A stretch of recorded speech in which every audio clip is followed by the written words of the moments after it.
Dominic Roque planong ubusin ang yaman ni Bea Alonzo.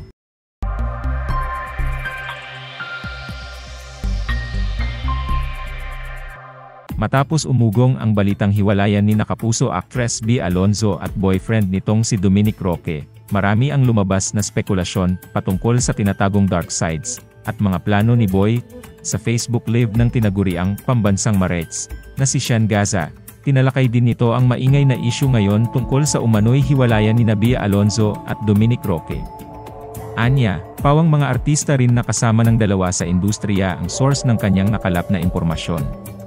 Eto palang si lalaki, according sa mga sources na mga kapwa nila artista at celebrities, grabe palang gastador at nauubos pala yung pera ni babae. Grabe na daw, lahat na lang daw si babae. Yan ang sabi ng mga artista. Eto palang si lalaki, according sa ating mga sources ng mga kapwa nila artista and celebrities, ha?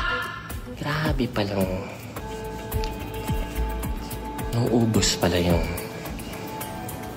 pera ni babae. Para bang, well, sabi nila, pag true love, gagasusan mo talaga, no? Yan ang sabi. Pero, grabe na daw eh.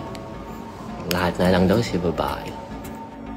Dagdag ni Sean, na what if ang engagement proposal ni Dom kay Bea ay parte lang lahat ng malaking plano? What if, Mars?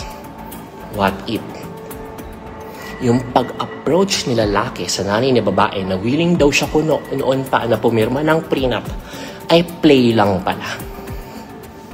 What if no, bilang isang marites, what if ito pala isang parte ng malaking master plan? Daming pera ni babae, Brad. Mga registered na mga ari-arian yan, kulang-kulang 1 billion. Paano pa yung mga hindi nakapangalan sa kanya na pailalim na hindi binabayad ng tax? Ay, sorry. Putik. In short, si babae, bilyonarya yan. Kung ang declared na ari-arian mo is kulang-kulang 1 billion, ano pa yung mga undeclared na iniiwasan mo ng taxation?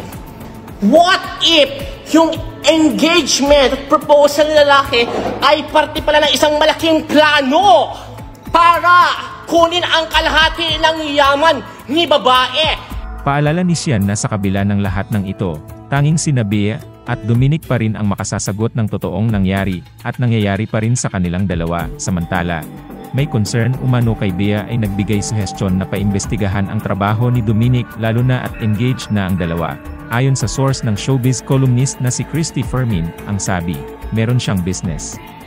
At nakatira siya sa isang super pangmayaman na kondo na kahit yung mga sikat na artista nga hindi naglakas loob na tumira doon, maaring gumugulong na umano ang investigasyon ayon sa source ni Christy. Lalo na at ang sinasabing boss ni Dominic sa pinaiimbestigahang trabaho niyang ito ay isang kilalang politiko. At ang condo unit pala na tinitirhan nitong si Dominic ay nakapangalan sa isang napaka-kontrobersyal na politiko. Ngayon, kapag tinrace natin, bakit nakapangalan doon sa politiko, yung unit, at bakit siya ang boss ni Dominic? Kayo na po ang bahalang humusga kung ano ang nababalitaan nyo tungkol sa politiko, at sa kanyang mga kaibigan, kontrobersyal po yung politician. Kilala. Lalo na po nitong mga nakaraang buwan, napaka-kontrobersyal, kamakailan. Ang road manager ni Bea Alonzo na si Nina Ferrer ay nagbigay naman ng spekulasyon ng masamang plano ni Dom sa kanyang pinakabagong critic post sa Instagram. Noong Miyerkules, nagpost si Nina ng screenshot na nagpapakita ng definition ng salitang hustler. Hindi ito ang unang pagkakataon na naging headline ang road manager ni Bea. Sa Threads, nagpost din si Nina tungkol sa isang manipulative sad boy.